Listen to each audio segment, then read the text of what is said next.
Yes, before we go ahead, a very big thank you to all our sponsors for their constant support and encouragement. We thank our platinum sponsor Cisco, our silver sponsor Walmart Global Tech India, and our partner NASCOM Foundation, who is supporting us in conducting a very unique virtual job fair for people with disability. Now, coming to our work, who are we? So, yes, we are GiftAbled.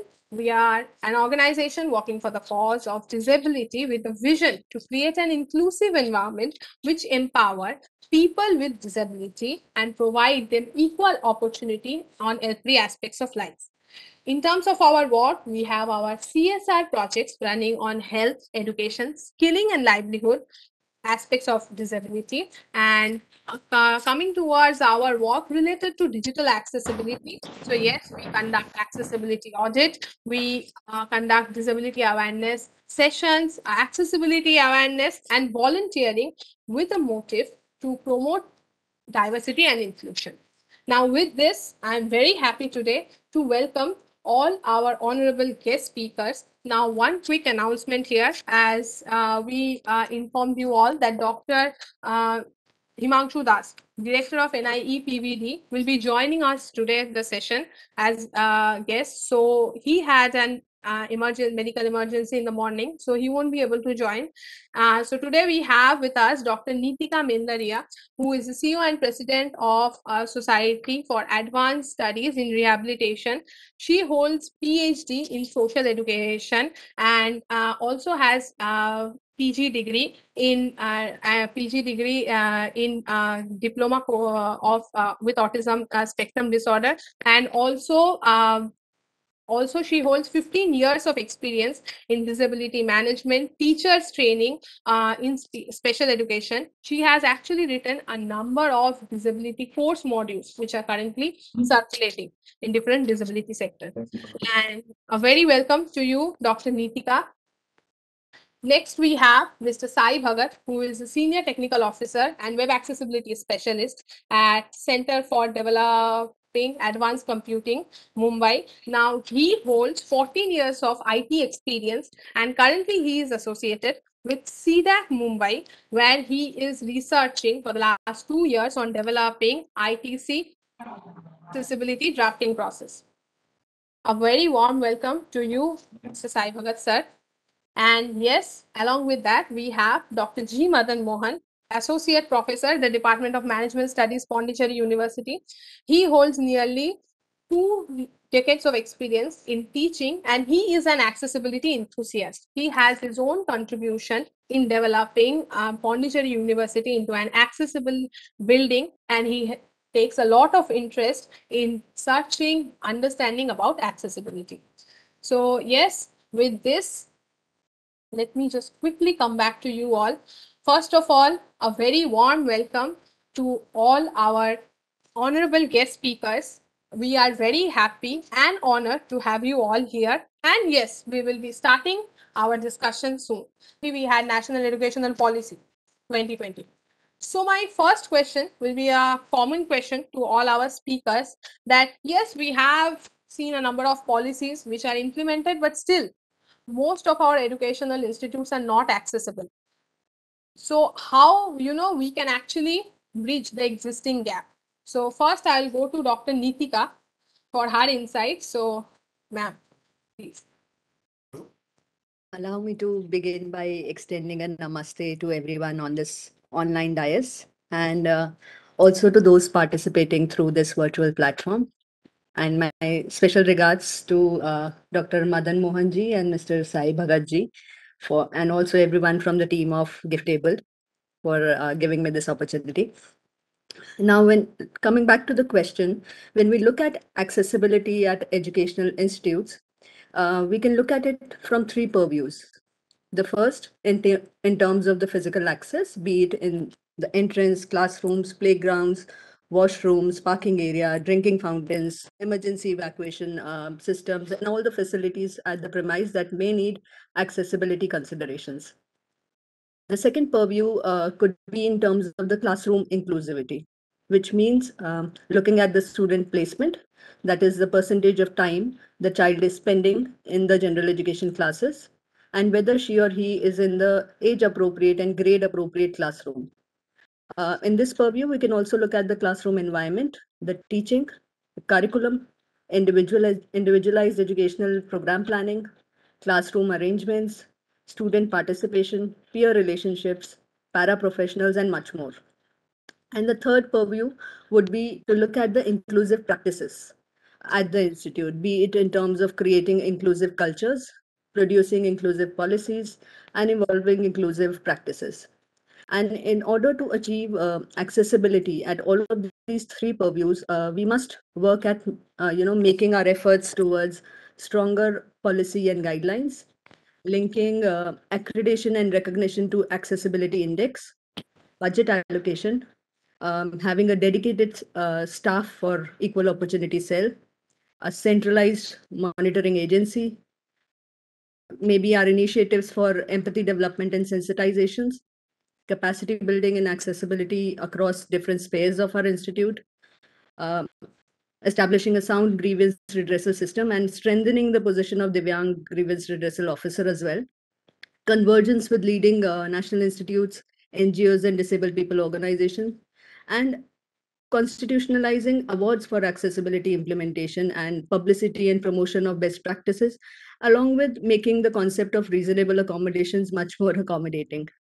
And the main reasons I believe for the existing gap is primarily the lack of capacity building of institutions in understanding the difference between mainstreaming, integration, and inclusion, which stems from our inadequacy of efficient policies and guidelines, poor advocacy and self advocacy efforts, poor fear of law, poor budget allocation, inefficient grievance redressal systems, lack of sensitization and awareness generation efforts, and maybe poor monitoring system and much more. So I believe these are, accessibility considerations and also the gaps that we are currently facing in Indian context. Yes, so three specific areas you are mentioning. So just quickly, if we want to understand like what will be the currently the most high prioritized area to look into. Uh, If we look into out of three, I think most of us have initiated only the physical access part of inclusion as of now and accessibility as of now. But we immediately need to, address the inclusive practices aspect, where we are talking about developing inclusive cultures and having inclusive policies and inclusive practices right from the time we are giving an admission to a student till the time the student passes out, takes the degree from our organization, be it in terms of the strategies that we're using to teach, the flexibility that we're offering in the curriculum, the evaluation accommodations that we're offering, the adapted teaching learning material that the child may need. So all of those are somehow lagging behind because of the lack of inclusive practices in the culture and the policies. Along with that, across our nation, you would see there are, here and there good practices being implemented in terms of classroom inclusivity. In Northeast, if you see, because I was a part of that initiative, uh, the Northeast, SSA had taken an initiative of building the empathy development in peers of special needs students. So we had developed modules for, pre-primary, primary students, and sensitizing them in generating awareness and empathy building exercises in their curriculum to ensure when they have students with special needs in their classroom, how can they be good friends? How can they be, effective peers to support the needs of their, classroom batchmates with disabilities? So there are isolated good practices, but the primary area I think that we're lagging behind is the inclusive policies and the inclusive practices. Exactly. So thanks for the amazing example. And yes, holistic accessibility approach. So yes, with this, I'll go to Mr. Sai Bhagat with the same question. What do you think is lacking in current scenario, and what is the reason for the This existing gap? meeting is being recorded. Thanks for the question, Ruksha, and I'm thankful to GiftAbled for this invitation. We are all are here.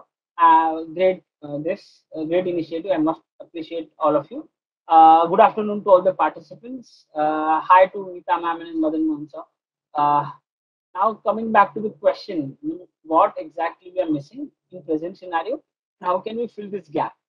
I mean, I completely echo what ma'am has just said, because she rightly mentioned all the important points that on which areas we all have to work.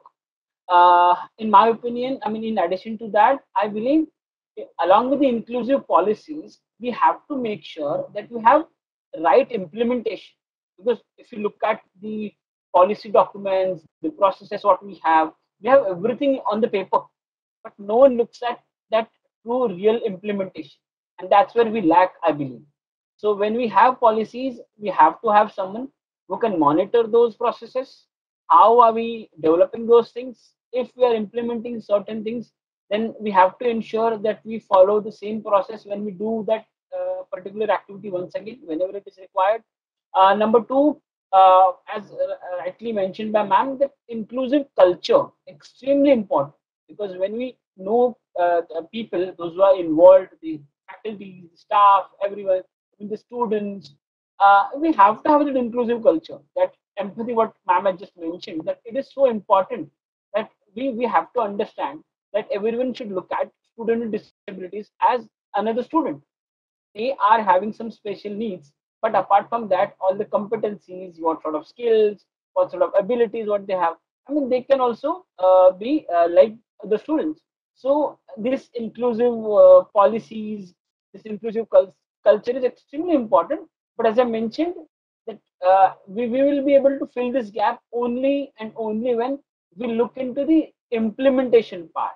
I mean, we have got RPDA 2016, we have got other digital accessibility guidelines, we have got GIGW, we have got specific guidelines for student study material, but still, whenever it comes to accessibility, we lack. The reason here is there is no real implementation, and we all have to work together to achieve that real implementation, to see the everything, whatever we have written in the paper, coming into the reality, and then only we can follow the same path to ensure the inclusive education for all our students. Thank you. Thank you, sir. So yes, not only policy prescriptions on the paper, but yes, effective work on the implementation process as well. So yes, with this, I'll go to Dr. Madan Mohan. And sir, we are making policies. We are focusing on implementation as well. So if you can, give us a little bit of insight on, yes, we are implementing the policy, then how to monitor, like whether the right, we are in the right path. On this to bridge the gap. Yeah. Vanakkam, Namaskar, and a very warm afternoon to all of you, special dignitaries, and GiftAbled, and the audience present here. Uh, let me say something about what is happening in our university uh, regarding the differently able or serving the disabled. We have got a dedicated cell called the HN, Higher Education for Persons with Special Needs.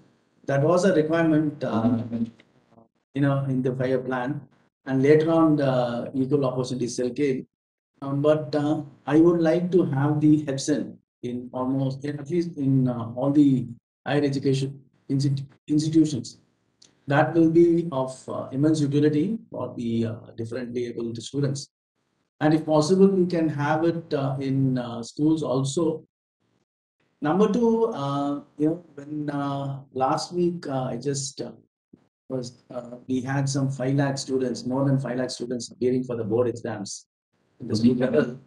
So presuming even if there's 4 or 5%, it's almost 25,000. I don't know whether that many students come to the higher education in the form of colleges or universities. So how should we attract them? That is a very important thing which has to be done.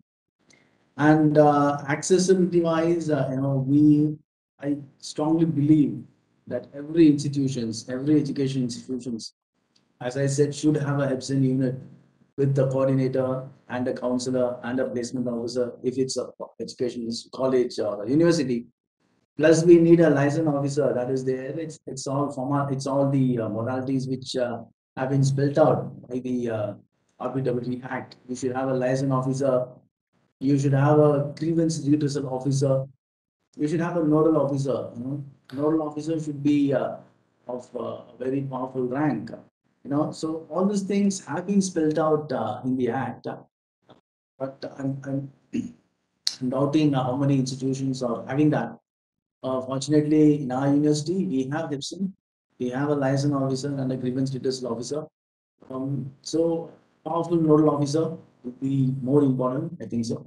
More importantly, all these officers, all these positions should be entrusted to the physically challenged. That is very important. That is very important. I feel that is what is not there. It is what is lacking.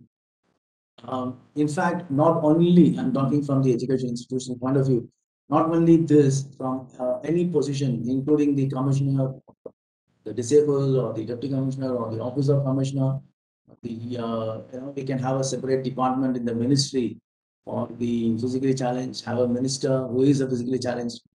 Have a commissioner. Everybody should be from the disabled, so that there is some commitment. That extra commitment is there. That extra passion will be there. That they understand the needs of disabled. They themselves are disabled, so they will understand the needs of disabled, and then they will have that passion. Then it will be easy. I think so. It will be effective to fulfill all the policies which Sir said. It's in paper. Yes, it's true. There are a lot of papers for us, but the implementation, the execution, I think if you entrust it to disabled persons themselves, I think it will be more effective. In our university, absent coordinator, placement officer, the liaison officer, the grievance redressal officer, all of us are physically challenged. So we have that extra passion. We know we have the empathy. So we try to solve the problems of the physically challenged when it comes to us case by case. And also we are struggling, we are trying to make the buildings accessible, we are trying to do whatever possible. So I think the execution point, please leave it to the physically challenged. I think that will make the process effective. Yes, indeed. Indeed, it is true. So, yes, Sir is telling us to go towards the passion, obviously, because accessibility, inclusivity is more kind of a mindset. Once you have the mindset, you will be able to, yes, figure out the challenges and you can solve the problem. And yeah, it's true for Pondicherry University as well. They have a separate accessibility cell which takes out these kind of challenges and try to figure solution for that. Yes, with this, I'll once again go to Dr. Nitika. So let's talk about National Educational Policy 2020 here. So it was said that yes, it is clearly stated in the policy that yes, each and every children with disability, they must be enabled to participate in regular schools from the very fundamental stage to the higher education, and they should participate in it. So now when we are talking about transforming this regular institute into an accessible one, so how in that case curriculum should be framed, okay, so that yes, every student feel included.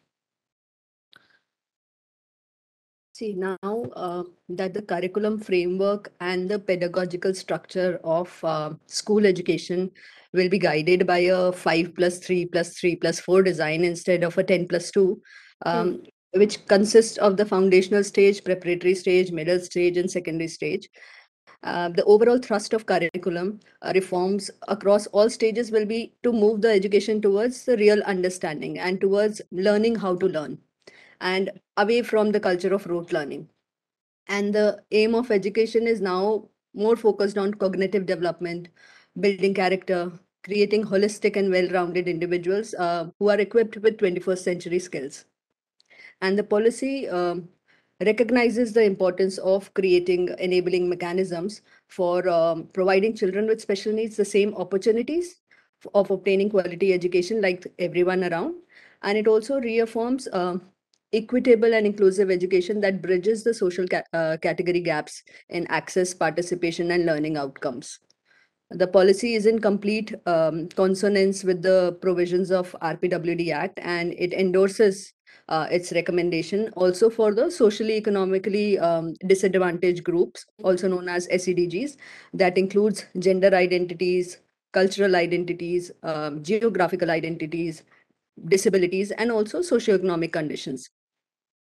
Now, the curriculum content in terms of reframing for the schools.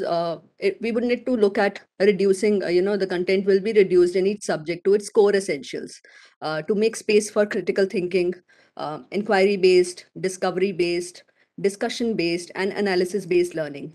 And the content will also focus on key concepts, ideas, applications, and problem solving. So, additionally, we can see that experiential learning will be adopted. Students will be empowered through flexibility in course choices. When we talk about dual languages and all of that, now NEP promotes multilingualism that includes Indian Sign Language. There is curricular integration of essential subjects, skills, and capacities. There is support for gifted students and students with special talents. There is more focus on life skills and vocationalization of curriculum. um, there is a much more expanded range of subjects, and also an option of integration of subjects. The learning is more focused on experiential and activity centered learning, and there is much more, higher flexibility in the assessment and evaluation system. So the NEP proposes the revision and revamping of all the aspects of educational structure, including the curriculum and its regulation, to create a new system that is much more aligned with the aspirational goals of 21st century education, along with building upon India's, traditional and, value system. So that's how I see that the curriculum in the coming days would be reformed, and also particularly in the context of children with special needs. Yes. Yeah, thank you. It's wonderful to so like evaluations, flexibility in the curriculum, which will actually allow more and more students to get in. So yes, with this, I'll have my next question to Mr. Bhagat. So yes, sir, as you are towards the technology, and whenever we think about accessibility, we try building an accessible educational institute. So technology is an indispensable need. So my question to you will be, how important do you think is technology in framing inclusive educational institute, and what are the areas we should be focusing on? Uh, Thanks for that question. I mean, technology, how and what level of importance it has. It can be enabler. Technology can be an enabler, but if it is designed and implemented properly, if you provide a technology which is not accessible, then the same technology can be showstopper for students with disabilities. We have seen that in many websites in terms of e-learning material, in terms of study material. Whenever we provide something which is inaccessible, people, I mean, instead of utilizing that, instead of enabling them, it basically stops their education. So Yeah. it's the core responsibility what we all have from the technology point of view to understand the accessibility requirements of people, these are students having special needs, number one. Number two, how to implement them using technology. Of course, technology has got solutions. Yeah, there are solutions which we will have them right away, or in some areas we will have to do some extra research. But whatever is possible, whatever is maximum is possible, we all have to deliver that. Number two. Number three, how can technology will be helpful in framing this? I would say whatever digital platforms you have in, let's take an example of university. You have a university website, you have an online admission forms, then online curriculum, you have video conferencing tools for the online classes. And because of the pandemic, what we've had last 2 years, we know the importance of digital medium, and we know the importance of online presence. So if this online presence and if the technology is rightly used and implemented, then only students with special needs can utilize it. Then only they can say that no, my technology and the tools are helping me. But otherwise, they will have a difficult time for sure. Another important thing, right from the procurement, when universities, schools, they have to understand that whenever they procure a technology, they have to ensure that the technology is compliant to certain national and international accessibility guidelines. I mean, really happy to share this that I was a part of this initiative from my company in which we were developing the Indian standard for ICT accessibility. The standard is out in the market. It is gadgeted and notified by BIS, Bureau of Indian Standards. The number is IS 17802. So, in terms of procurement, what people have to do is the procurement officers, the policy makers. So, whenever they procure anything for their school, the university, they have to ensure that it supports the accessibility. Number one, it has got some compliance level, and then if there's some issue, they should be having the direct dialogue with the vendor so that they can fix the challenges and they can provide maximum accessible content to all the students with disabilities. I think that's how we can create that inclusive picture. What Nitika ma'am had rightly mentioned, that is the only driving force we all have to have a policy, to have a process, to have a right implementation, to have a right monitoring mechanism, and of course the technology is always there with correct approach and with the correct processes. Yes. Yeah, this is also very insightful. So basically, whenever we talk about accessibility, we just end up the discussion. Okay, we need technology, but yes, technology understanding the accessibility requirement. This is very important, and yes, also basically compliance technology with compliance. So yes, with this, let me go ahead with I'll go ahead with Dr. Madan Mohan. So, sir, we are talking about inclusive curriculum framework, also the use of technology. Now, are there any kind of accessibility guidelines present for teachers or other staffs at the educational institute, which can actually help us in framing an inclusive education? Sir, you are on mute. Yeah.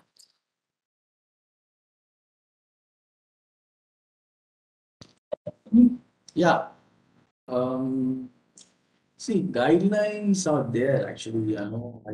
I've seen some guidelines, but more than guidelines, we should have certain things in our mind. For that, we need some empathy, and for that, we should be aware of there is a segment called the differently able segment, and we have to provide for them. So that is important.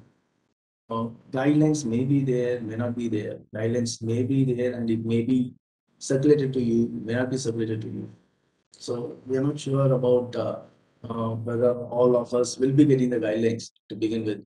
And even if you get the guidelines, whether it be implemented.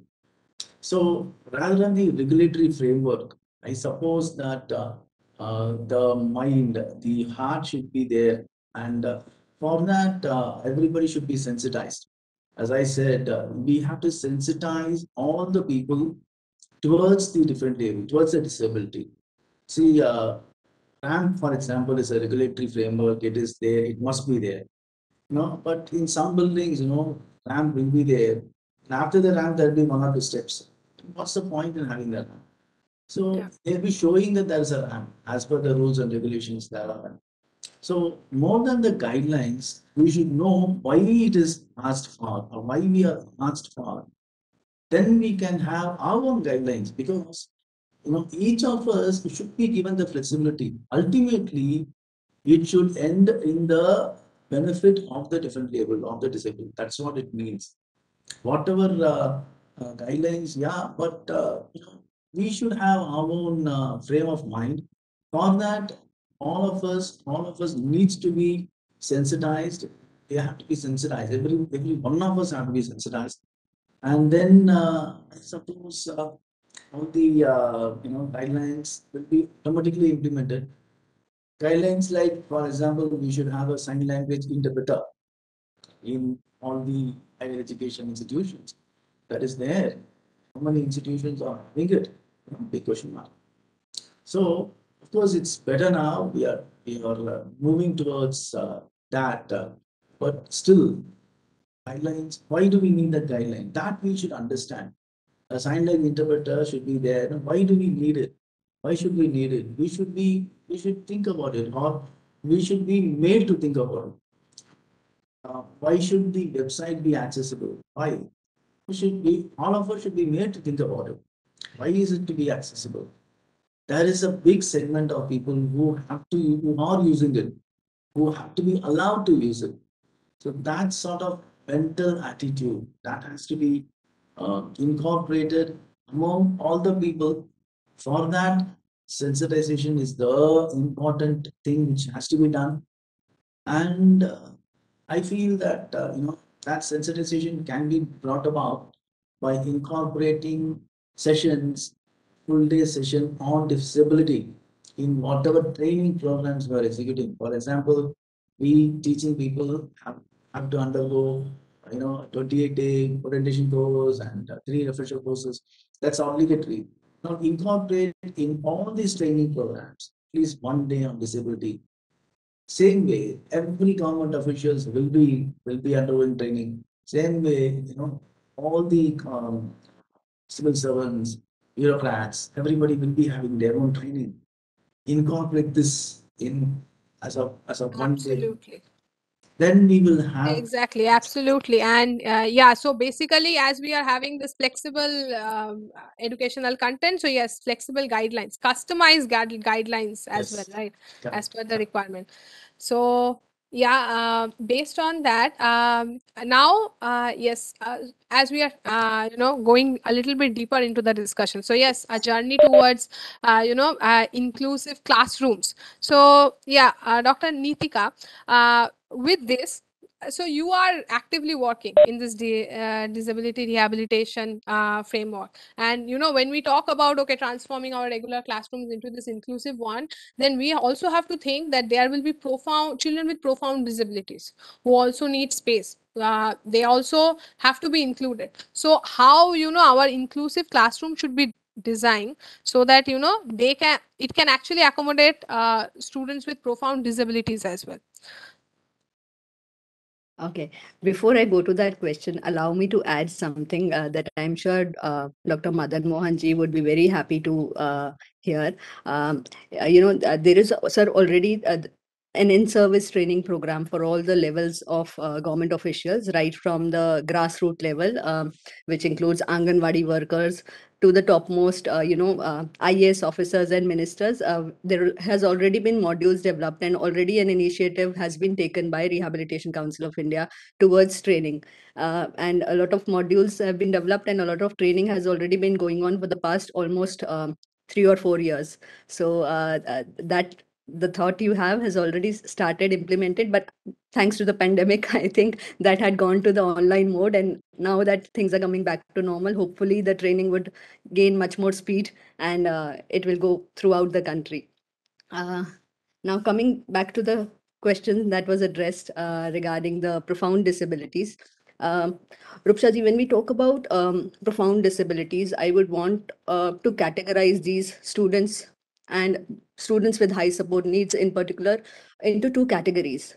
The first would be profound disability without intellectual disability. For example, profound cerebral palsy, profound hearing impairment, etc.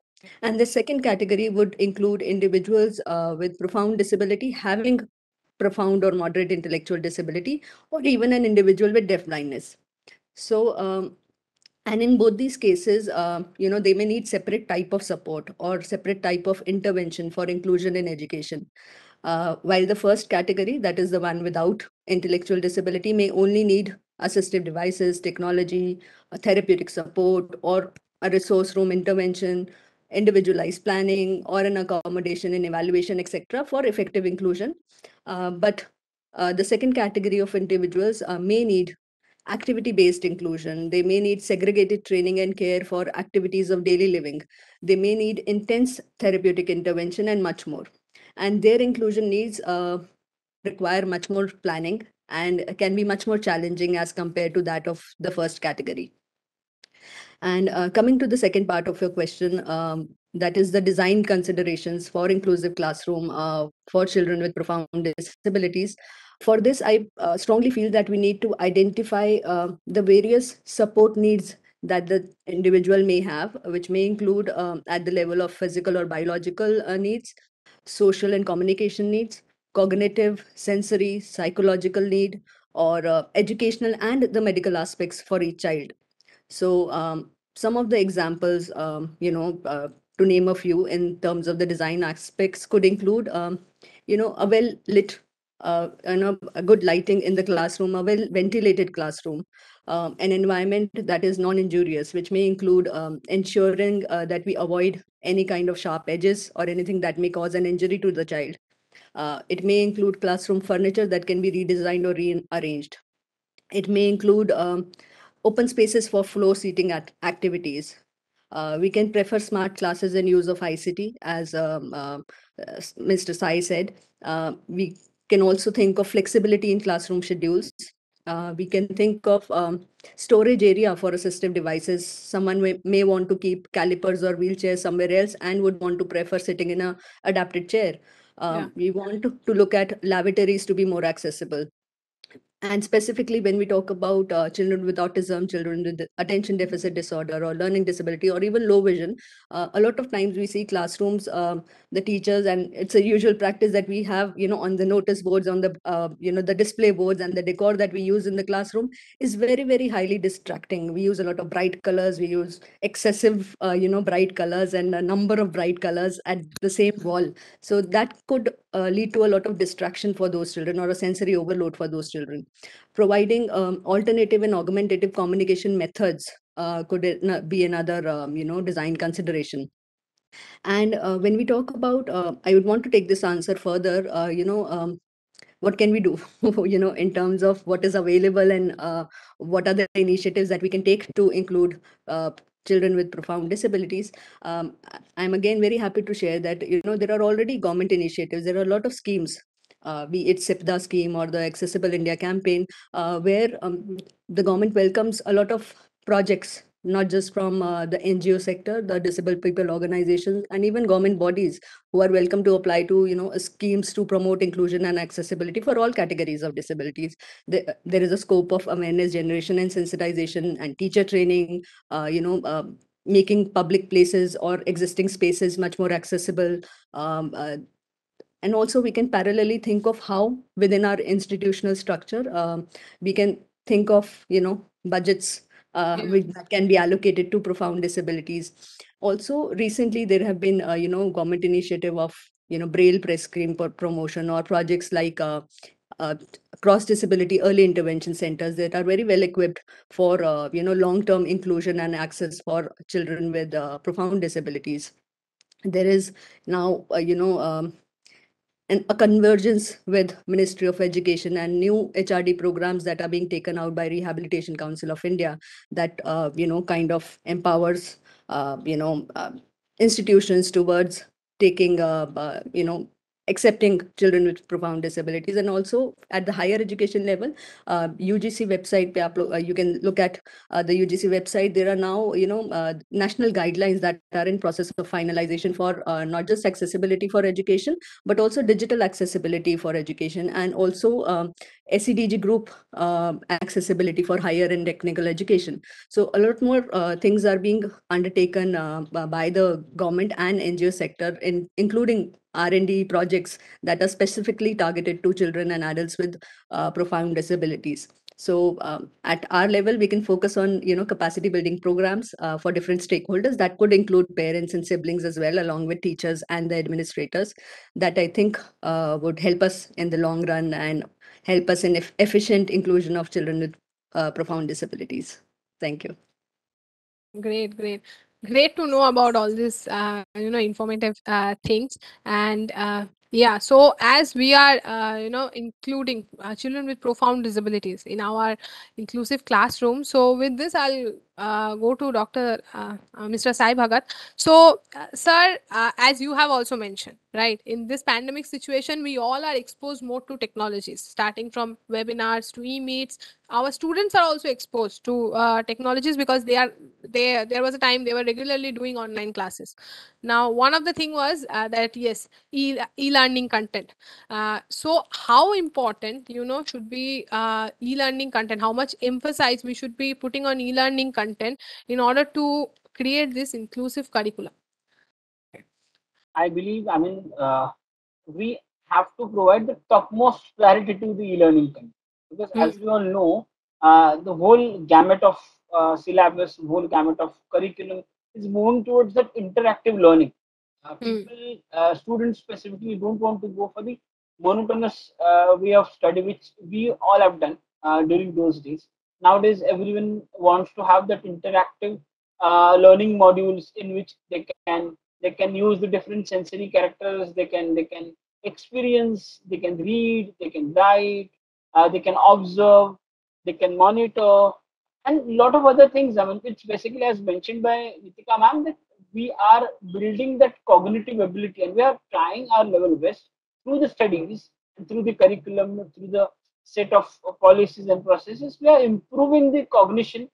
We are trying our level best to take this on a next level, so that whenever the students comes out from their educational institutes, they are ready for the floor, they're ready for the real practical scenarios in their life. And that's the reason this e-learning modules, I believe, are extremely important. Now, how to make them more inclusive? I mean, as I mentioned, a lot of digital accessibility guidelines are there, right? From WCAG, develop content accessibility guidelines. Web, you have GIGW, you have ICT standard, which I've just mentioned. We all have to make sure that whoever is developing them, whoever is designing them, whoever is testing them, deploying them, we have to make sure that everything, each and every phase of the development life cycle has accessibility integrated. So Yeah. anytime what happens, you prepare something, the product is ready, it is ready for the launch, and 2 days before the product launch, someone comes from the policy area and from the decision makers, and they comes and says that no, we have to make it accessible. And within a 2 days, what you will do with accessibility? Yeah. You will have to do a lot of retrofitting, and then end of the day, all the developers and designers start scribbling that accessibility is very difficult, it's very expensive, time consuming, which is again absolutely biggest myth. They have not included accessibility at the correct time, they have not integrated accessibility at the correct time. Because of that, this issue has occurred. So I mean, that is the topmost criteria we all have to have, that we have to focus on the accessible e-learning content, so that whenever students with disabilities will compete or will learn, will educate themselves apart from their other friends, they will be on the same level, they will enjoy the content the way all students without disabilities do, and then they should be able to participate completely. Great. Yeah, this is I like I wonderful. So like not only like yeah once a product or once a service or once a content is designed, we should be thinking about the accessibility. But yeah, it should be from the very scratch of it, right? Uh, yeah, and one more thing I would like to ask. So yes, we are talking about these inclusive classrooms and all. So if our e-learning so content and everything is designed, then for students as well, do you believe that yes, at least for students with disability, like students with locomotor disability who has problem in the locomotion, maybe for traveling to school for them is kind of challenging. So in that case, online classes can continue for a specific set of students for them, basically for them who has the challenge to traveling to school. Absolutely, I 100% agree on that. It's Hmm. so whenever we think of accessibility, we Hmm. always make the statement that provide alternatives. So Yeah. if I'm not comfortable, or if I Hmm. don't prefer choice A, I should be offered choice B.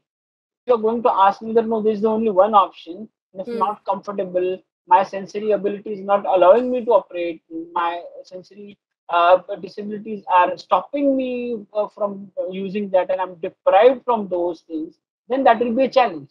That's the reason we demand always for alternatives, we demand always for preference based mechanism, in which everyone has got their preferences, they can opt in, they can opt out, and this is how we can create that inclusive culture, I believe. Yes. Yeah, true. Yes. Thank you. Thank you so much. And with this, my next question will be to Dr. Madan Mohan. Now, this e-learning content. So during the pandemic situation as well, sir, we have seen that a number of e-learning contents are designed mainly for children. Even NCRT collaborated with Rotary India, and they designed certain contents which are available currently on their website. I am from West Bengal, as in our place, so government schools, as they were remaining close and students present over there. So they were really not in a position to continue online classes. So the government of West Bengal collaborated with different news channels, and there were classes going on. That is also a kind of e-learning classes that also continued for CBSE board as well. So yes, there are e-learning contents where, although there are a few accessibility measures are also there, but the question remains, are they reaching to the remote part of our country, and how much students with disability they are accessing it? So do we have any kind of report on that?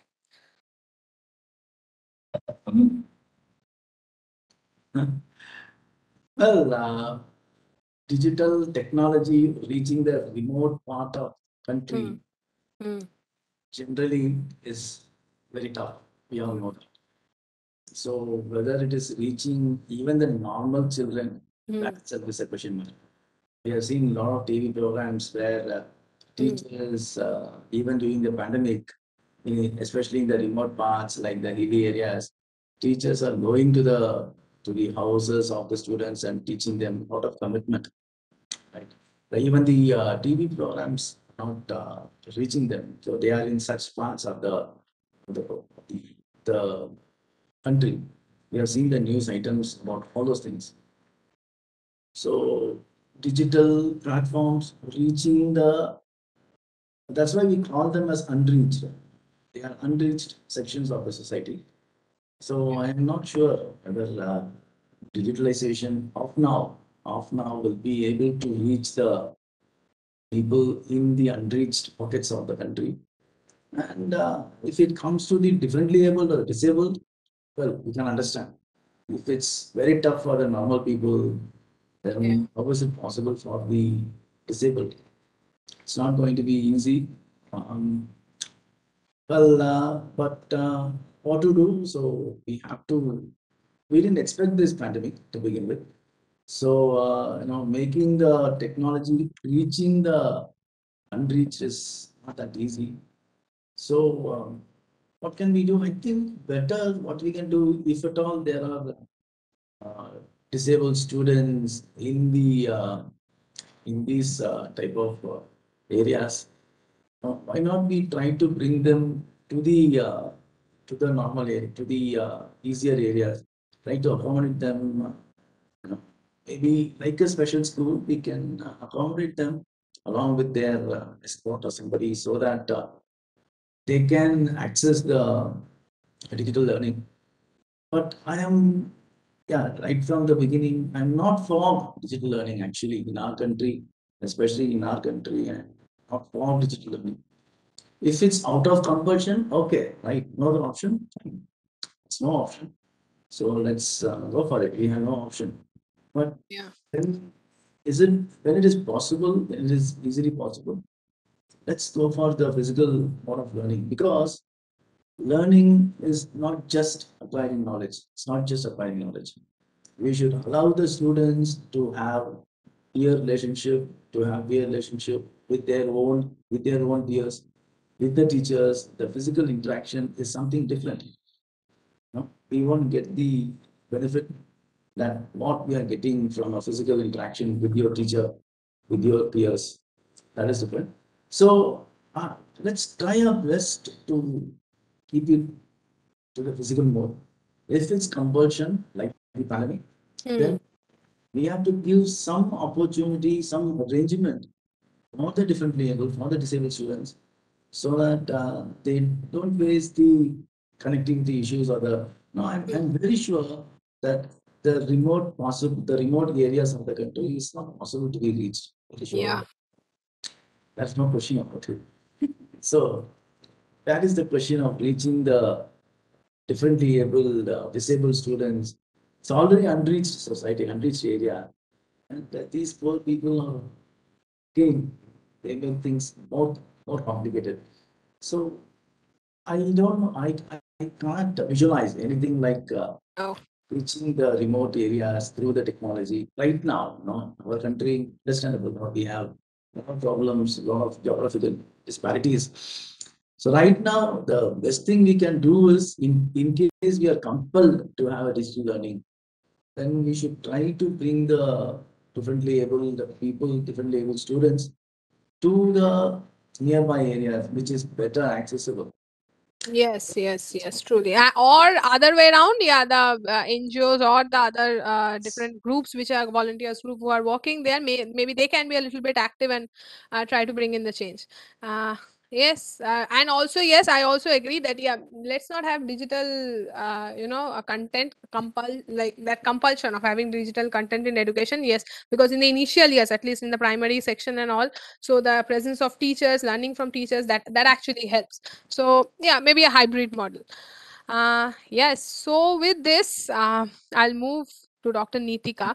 Now, once again, as you know, as you you are a disability rehabilitation professional, so my I just really wanted to understand that yes, as you know, we are designing our inclusive classrooms, taking into consideration different categories of disability. So similarly, on the whole, on the institutional framework, what kind of rules or regulations must be there, like the organization? We also today with us have a number of NGOs, organizations who are tirelessly working for empowering people with disability. There is no doubt in the fact that you possess the expertise. So when we are framing this kind of inclusive educational institutes, what kind of institutional framework must be there which will actually enable us to achieve the success? You're on mute. Sorry. As we plan to, adopt or implement, the best practices or the framework, my first uh, request would be to urge all the institutes who are planning to go inclusive, in the inclusion journey. I urge that we must first assess the need and required supports, not just of the target group that we are focusing on, but also to assess ourselves on the various accessibility indicators as the first step towards it. We can maybe begin by ensuring that our institute's mission, vision, and value statement is more inclusive. We can engage in empathy development. We can engage in inclusion discussions at campus, or maybe training on diversity. We can begin by engaging in a continuous capacity building of our stakeholders on the inclusion and accessibility aspects. We can start by administrative empowerment and review of policies, schemes, and provisions, or the procedures and practices in our institute for removal of all the barriers towards accessibility. For instance, let me give you an example. um, if a if I am running a college and the admission session is going on, and if I have a student walking in who is a student with visual impairment, and I don't have an admission form in braille, I'm right at the first step denying access. And then maybe a person with hearing impairment walks in, and I don't have a sign language interpreter. Right at the very step the person is coming in, I am kind of denying that access. So and then talking about inclusion in education is comes at much later stage. So we need to take efforts towards administrative empowerment and reviewing our practices and procedures to ensure that we are removing barriers that we identify. We need to also take measures to kind of evaluate the student success. As I was talking to someone in the chat, right from enrollment to retention to maybe the promotion from one grade to another, to course completion, or finally getting a graduation degree. And we also in higher education have campus placement programs for employment. So to employment, and also maybe taking student feedback of individuals or students with disabilities for accessibility issues. These are the measures that I believe should be the first step towards our journey for inclusion. And then simultaneously we can take measures towards adopting best practices or protocols, or the uh, practices in terms of zero rejection policy in admission, having a robust equal opportunity cell, having a robust grievance redressal cell, having physical and digital accessibility, as sir was rightly pointing out. Till date, and unfortunately, even at the government websites of our own ministry, at times there are documents that are uploaded which are in image forms, scanned images, and which are not readable by individuals with visual impairment. They're not able to access it through their software. So working towards that, making our digital presence and physical presence much more accessible, offering curricular accessibility, capacity building of not just our staff, but also the peer groups of the student. Employment of persons with disabilities to showcase as a model. uh, you know we can begin by hiring individuals with disabilities as teachers, or in the administrative framework that we have, or any other department that we have, that can showcase us as a model of someone who has inclusive practices at our organization. We can look at, as Ruksha ji was rightly pointing out, we can look at how we can converge with NGOs and disabled people organizations and parent associations, or maybe even national institutes and composite regional centers, for developing our capacity for effective inclusion. Having a single window service policy, a lot of times what we see is, even in inclusive school, be it primary or secondary level of education, a lot of students specifically with developmental disabilities may need therapeutic intervention, may need occupational therapy, speech therapy, but the schools blatantly refuse to offer that service, and they would ask you to go to an XYZ clinic or take such services outside of their campus. So maybe we can think of including that component in our policy of school, that maybe we can offer a single window service where That I'm going to get those questions, because there only I can speak a little. In terms of research, I mean, I was also involved. I mean, in my company, in many other companies, the research which is related to accessibility is going on. What could be the focus areas? My personal opinion is technology is evolving. Yeah. You all must have heard artificial intelligence, Hmm. machine learning, heavily intelligible text to speech engines, speech to text. How these emerging technologies can be helpful to leverage the maximum capacity of education, as Yeah. mentioned by Nitika ma'am, that how we have to create that inclusive culture, how we all have to create the competency amongst the staff, amongst the peers, so that the technology can be enabler. The what sort of research we all should focus on? We must first understand the how the emerging technologies would help, what sort of applications we can come upon, which will help students with disabilities in their daily learning needs. I mean, I know yesterday. I mean, we had a workshop. One of the instructors who just approached me and just told me that, do you have a software which will help me in teaching the primary students, primary level students, because they are slow learners, they're dyslexic. So awareness is not there. Number one. Number two, the technological products specifically designed for a certain preferences. For an example, people those are having low cognition, intellectual disabilities, learning disabilities, people those are having dyslexic, there's ASD for that matter. We need to have specific product research, and we have to come up with these products which will enable students with disabilities to focus on certain learning areas. And of course, with these emerging technologies, what I've mentioned, it's very much possible. We all have to contribute to that thing. I mean, as mentioned by Nitika ma'am, that it's not only one person's job, that the trainer, the faculty, the staff, students, their siblings, parents, researchers, we all have to work together to understand the requirement and to create the future technologies which will help, which will enrich the educational experience for students with disabilities. And I believe, I mean, as a technological person, it's very much possible. Let me tell you, it's very much possible. We need to have that heavy focus. And of course, the budgeting is always a concern for research. And then when you go for research, people develop some prototypes, some products, and then never goes to the end users. We all have to make sure that the research has to be product oriented. It should reach the needy people, and that will that should actually impact on their daily life. I mean, that's what the focus for future generations, what we all have to have. Yes, yes, rightly pointed. So yes, technology is evolving, right? So we will have to put our efforts, put our focus on also checking like how we can develop. from a time to time basis. Thank you so much, sir.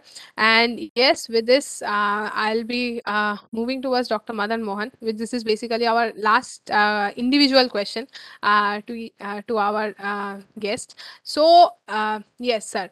Now, as we are talking about these inclusive classrooms, inclusive education, so we are saying that okay, in our classrooms there must be students with and without disability. Somewhere we will also have to emphasize the fact that yes, in our teachers, like in that particular institutes, teachers should also be with and without disability. So yes, Dr. Madan Mohan is a person with visual impairment. He is associated with Pondicherry University, and in this regard, to you, sir. So, how much do you think it requires the involvement of parents? So, when if specific institutes, they are framing their own flexible, inclusive guidelines. So, how much parents of the students must should be involved in this process? Specifically, when we talk about inclusive education, it also comes up with individualized learning modules, right? So, every children is different. Their learning needs are different. So that's how content should be developed. So yes, where comes the actually the role of the involvement of parents in all these processes?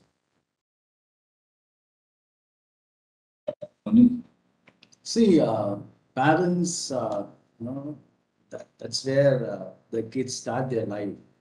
So parents should be knowing the kids better than anybody and everybody.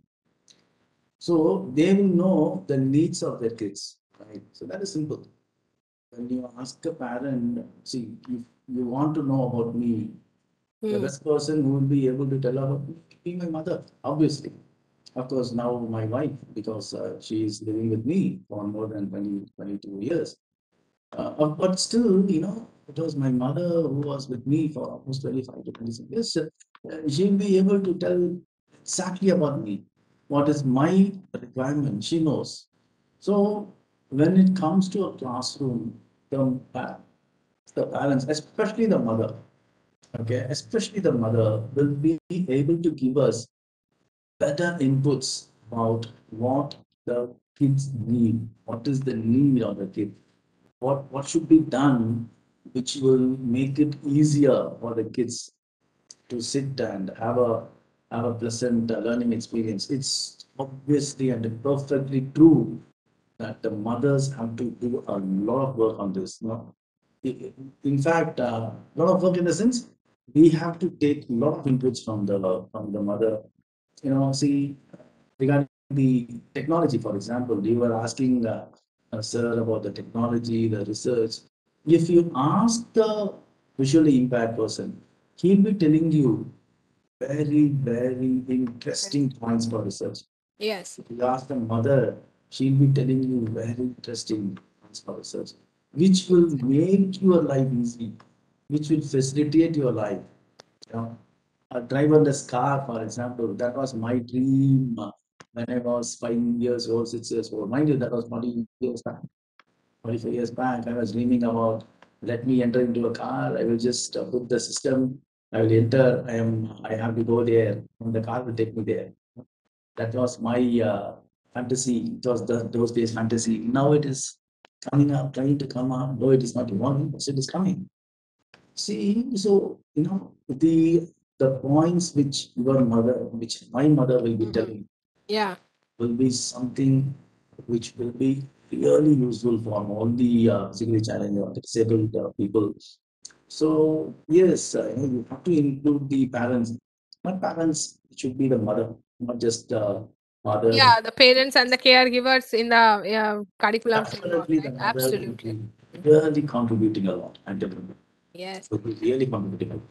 Yes, yes, and also, yeah, when we talk about sensitization of the different school administrative teachers and all, maybe somewhere we can include the parents as well, because when we are framing an inclusive education, so there will be parents of both children with and without disability, so they should also be aware of what kind of friends and peers other their children are having.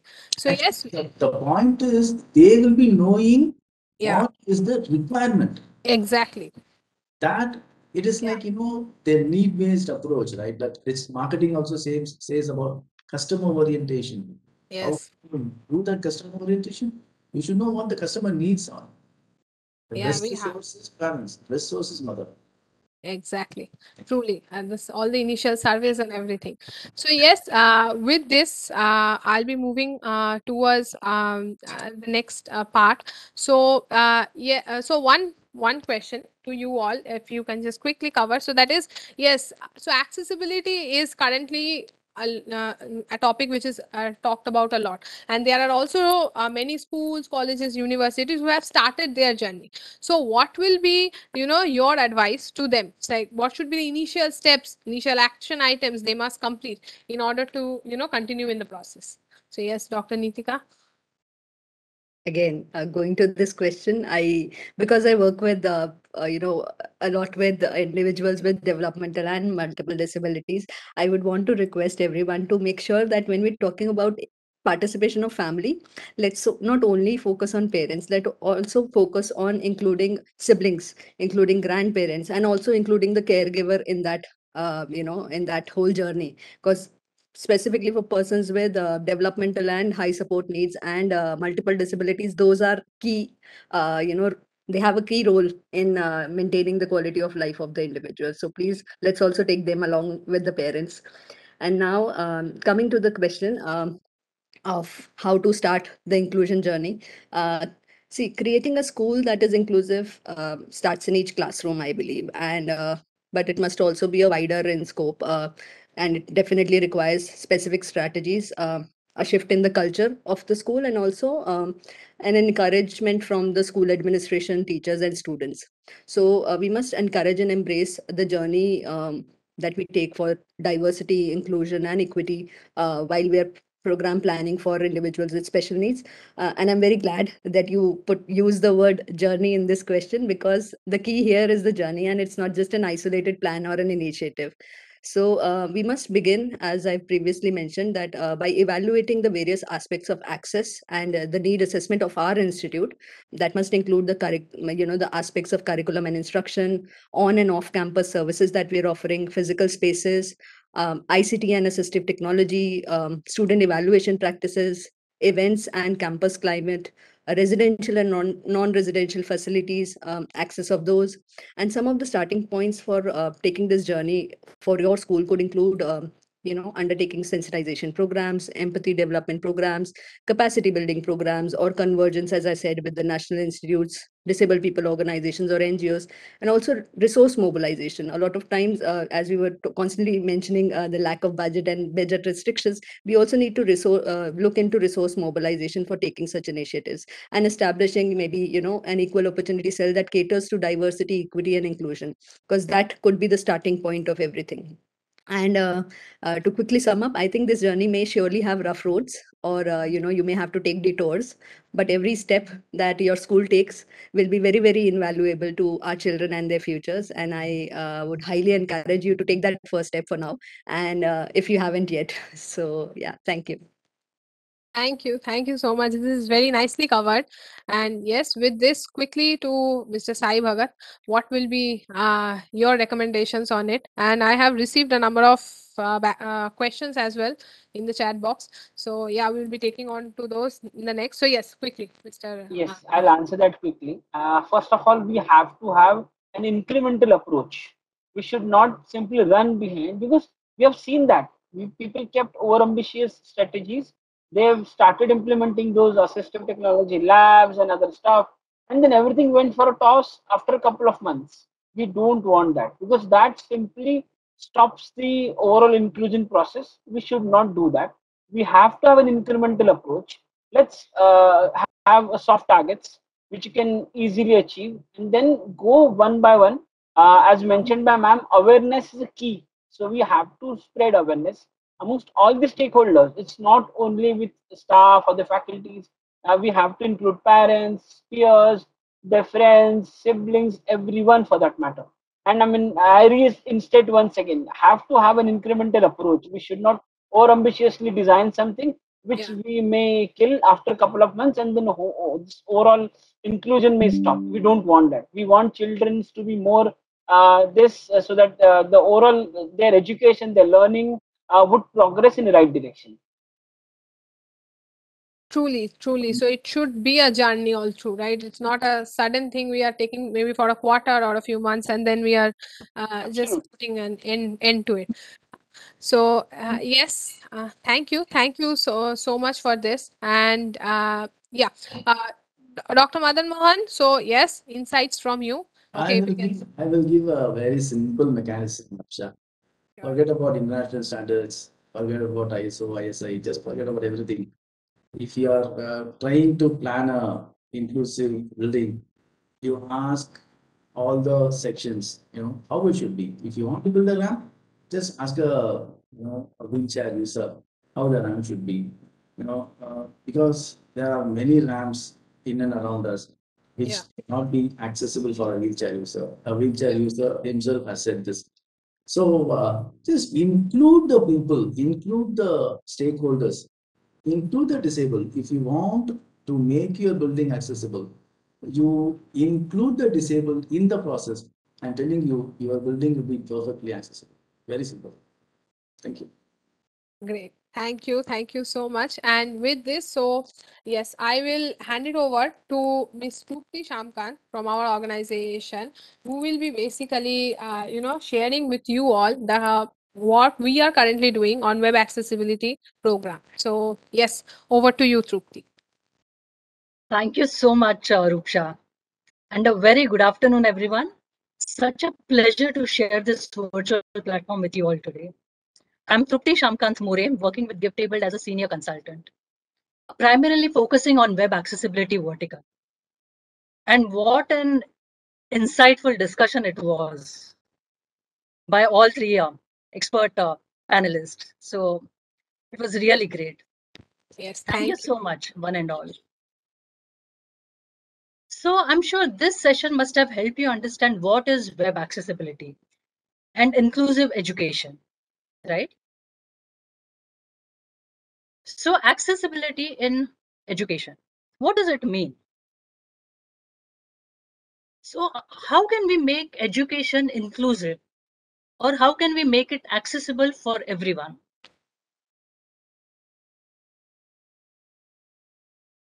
We heard so many things about making education more user friendly for everybody, right? So here in this slide, you will find there are different avenues like infrastructure accessibility. So there are some colleges and universities who are taking efforts to make their campuses barrier free or disabled friendly. So how they are doing it? They're doing it by setting up maybe railings or ensuring there are sufficient wheelchairs out there, right? We also have something called resources accessibility, wherein we ensure that study and teaching material, including audio and video tools, are accessible. Like tomorrow, if there's a person with low vision coming to the college and wants to read a particular information, there is no hindrance at all. And she can easily get access to it, right? Digital accessibility. There is so much web content out there. So is it accessible for all, including people with disability? So other than these, I mean, there are different ways, like we can provide support, accommodations, and assistive technology to bring in accessibility into education. So I will basically talk about the work on this particular space, web accessibility space at GiftAbled that we have done till now. My talk will also help you understand how web accessibility will benefit your institute and how you can collaborate with us. It was there in the report, which recently came out, that India's higher education system is not accessible to 98.8% of people with disability. Now, this is really an alarming data, isn't it? And this is where we come in. We bring in our expertise to help you bridge this wide digital divide, right? Because we address this particular need of yours and provide you the right solution. So we at GiftAbled, we help colleges, universities make their website accessible to all, including people with disability. And from last couple of months, I'm actively working with institutes to introduce our program and also to spread awareness. And let me tell you, the response has been really great and very positive. And at present, we are working with over 20 plus colleges and universities like Pune University, then BIT Sindri, Trinity Campus Bhopal, and there are a few more. So when I was like going deep into my work, I realized that there is very less awareness about accessibility in general. Like academicians, they think that maybe it will be too expensive for them, or maybe it will take a lot of their time and things like that. But other than these, there are also many other misconceptions that they have. Like as soon as they hear accessibility or people with disability, they are quick to say, oh, it's been done. I mean, it's been taken care of. We have set up railings, we have set up ramps, and we have special washrooms and so on. Well, that is really very commendable. Okay, but that is not enough today. See, everything is online and at a click away today, isn't it? And we have seen the impactful work that has happened during pandemic through this online media when literally everything was virtual. So how are we empowering these people with disability as far as accessibility is concerned? So what are the steps that we are taking to enable them, right? So still some of you see, it is not something that it is not what to say, a feel good activity or a frill activity to do or to show off just for the sake of it. It is not. It is something that must be done because it is the need of the hour. And it is high time that we bring accessibility on our websites too. Now, still, some of you must be wondering, like, why we need to understand all about accessibility or why we need to implement web accessibility program in our institute, or what will be the benefit. So let me take you through the immense benefits that our program has to offer you all, and the reason why you should go for it. So here you will see the key benefits of our web accessibility program. First and foremost, web accessibility is mandated by UGC, University Grant Commission. Also, we have seen the educational reforms that came out of National Education Policy 2020, including web accessibility, right? And we discussed a lot about policy and uh, the positive things that are taking place from our expert speakers. The second most important reason is the NAC requirement. It fulfills your institute's NAC requirement. It comes under the criteria of institutional values and best practices. It will help your institute get an accreditation. It will help your institute get a good rating. It will enhance your college image. Also, today admission process, the entire admission process is it has gone digital, right? And with web accessibility program in place, okay, in your college, you can easily attract maximum students. And even student with disability won't find it difficult to fill that admission form online, right? So better website will definitely.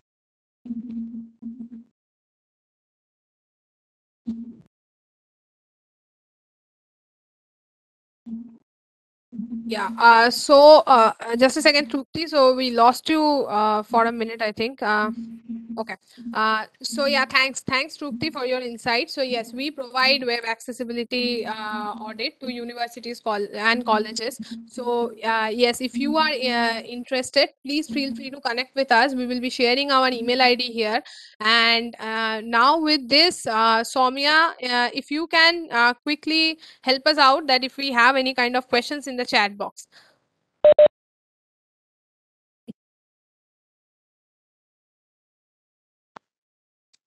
Yes.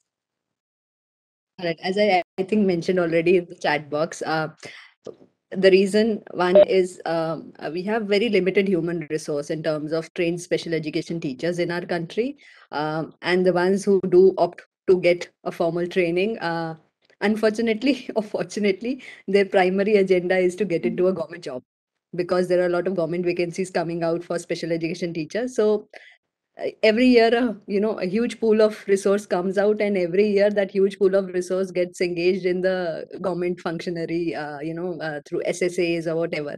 So a very handful of people are left behind who are working in the private sector.